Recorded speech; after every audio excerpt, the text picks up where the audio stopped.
If you ask most people what the biggest threat to their savings is in 2026, they picture a sudden, catastrophic stock market crash.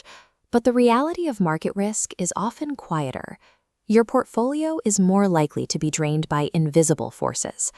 Right now, three severe macroeconomic pressures are colliding.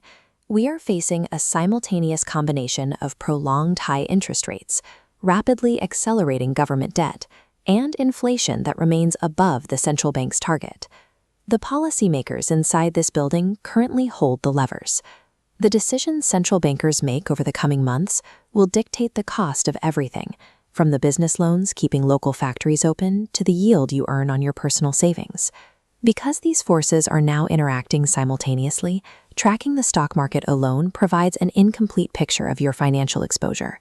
This chart shows the recent trajectory of U.S. core CPI inflation. After dropping from its peak, the trend is leveling off.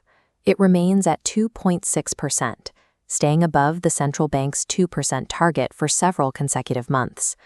At the same time, the labor market is softening. This cooling employment data creates a specific pressure to cut interest rates, even as the inflation data suggests the job isn't finished.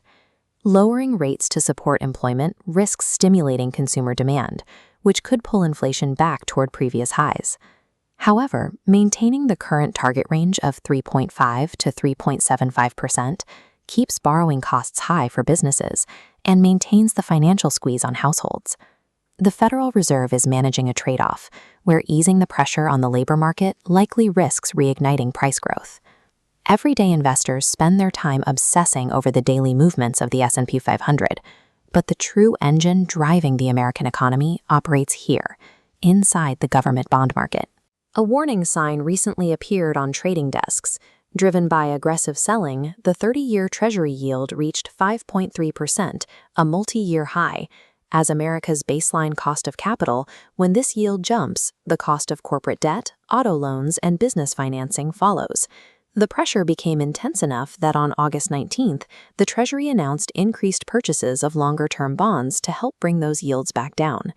Because the Treasury market dictates the foundational cost of money, volatility in government bonds forces every other financial sector to reprice its assets. That yield spike triggered immediate selling in equities, resulting in a 3-day slide across major Wall Street indexes. The technology sector often feels the impact first. Companies with high growth valuations are sensitive to rising borrowing costs, which can make their future earnings look less attractive today. Looking at the macro level, another factor is influencing the markets: America's multi-trillion-dollar government debt load. When bond investors demand higher yields, the government's cost to finance its own debt increases, potentially crowding out other types of investment.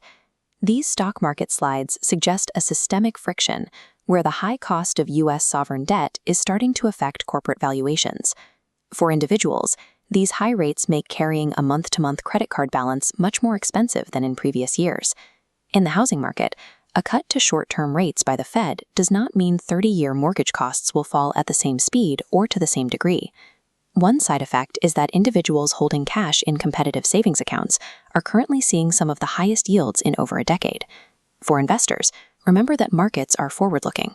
They often price in the risks of inflation and debt long before the Federal Reserve makes an official move.